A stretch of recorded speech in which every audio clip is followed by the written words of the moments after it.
സംസ്ഥാനത്ത് UDF അധികാരത്തിൽ വരുമെന്നും മികച്ച ഭൂരിപക്ഷത്തോടെ മുന്നണി അധികാരം പിടിക്കുമെന്നും AP അനിൽകുമാർ.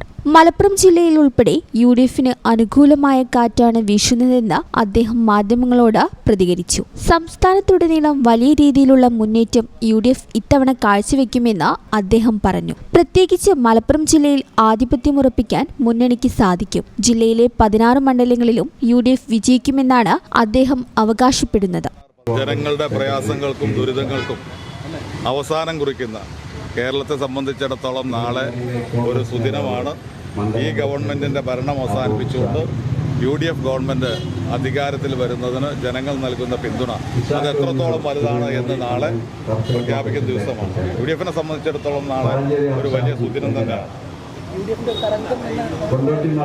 തീർച്ചയായിട്ടും ഞങ്ങൾ നേരത്തെ പറഞ്ഞു വന്നതാണ്, ഞങ്ങൾ ആവർത്തിച്ച് പറയുന്നു. നല്ല രീതിയിലുള്ള മുന്നേറ്റം കേരളത്തിൽ UDFനുണ്ടാകും, അതിൽ യാതൊരു തർക്കവുമില്ല. നമുക്ക് അല്പം കൂടി കാത്തിരുന്നാൽ നമുക്കത് ബോധ്യമാകും.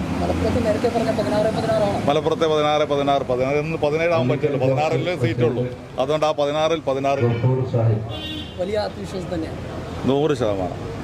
SNDP യോഗം ജനറൽ സെക്രട്ടറി വെള്ളാപ്പള്ളി നടേശൻ മലപ്പുറം ജില്ലയെക്കുറിച്ച് നടത്തിയ വിവാദ പരാമർശത്തെയും അനിൽകുമാർ തള്ളിക്കളഞ്ഞു. അത്തരം വർഗീയ ചുവയുള്ള പരാമർശങ്ങൾ നടത്താൻ പാടില്ലായിരുന്നു എന്ന നിലപാട് തന്നെയാണ് ഇപ്പോഴും ഉള്ളതെന്ന് അദ്ദേഹം വ്യക്തമാക്കി. നേരത്തെ തന്നെ ഈ വിഷയത്തിൽ UDF നിലപാട് വ്യക്തമാക്കിയതാണെന്നും അദ്ദേഹം ഓർമ്മിപ്പിച്ചു. ഫലപ്രഖ്യാപനത്തിലേക്ക് സംസ്ഥാനം കടക്കുമ്പോൾ മലപ്പുറത്തെ ഈ ആത്മവിശ്വാസം എത്രത്തോളം ഫലം കാണുമെന്ന് നാളത്തെ വോട്ടെണ്ണലിലൂടെ വ്യക്തമാകും. മറ്റൊന്നേ, ഒരു പ്രധാനപ്പെട്ട കാര്യം, കഴിഞ്ഞ ദിവസം വെള്ളാപ്പള്ളിയൊക്കെ പറഞ്ഞത് UDF അധികാരത്തിൽ വന്നു കഴിഞ്ഞാൽ ലീഗിന്റെ ആധിപത്യത്തിലായിരിക്കും ഭരണമെന്നാണ്. എങ്ങനെ കാണുന്നു? ഞാൻ പറഞ്ഞല്ലോ, നാളത്തെ ഒരു ദിവസം എന്ന് പറഞ്ഞാൽ ഏറ്റവും നല്ല ദിവസമാണ്. നമ്മൾ ഇന്ന് ചർച്ച ചെയ്യേണ്ടത് നാളത്തെ ആ ദിവസത്തെക്കുറിച്ചാണ്. അപ്പോൾ ആ ഒരു കാര്യത്തെക്കുറിച്ച് മാത്രമേ പറയുന്നുള്ളൂ, മറ്റ് കാര്യങ്ങളിലേക്കൊന്നും കടന്നു പോകുന്നില്ല. മുമ്പ് ഇത്തരം പ്രസ്താവനകളുമായി ബന്ധപ്പെട്ട കാര്യങ്ങൾ ഞാൻ എൻ്റേതായ കാര്യങ്ങൾ സൂചിപ്പിച്ചിട്ടുള്ളതാണ്.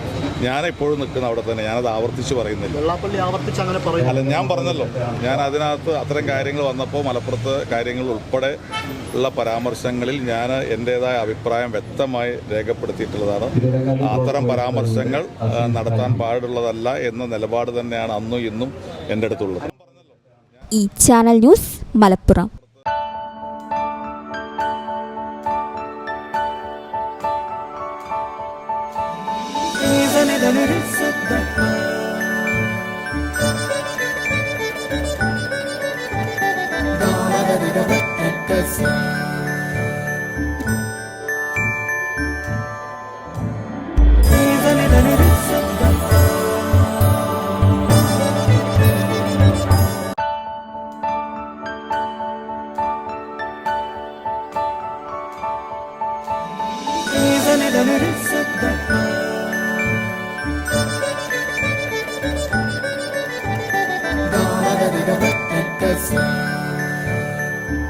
Qatar golden diamonds, Calicut road, Valanchery.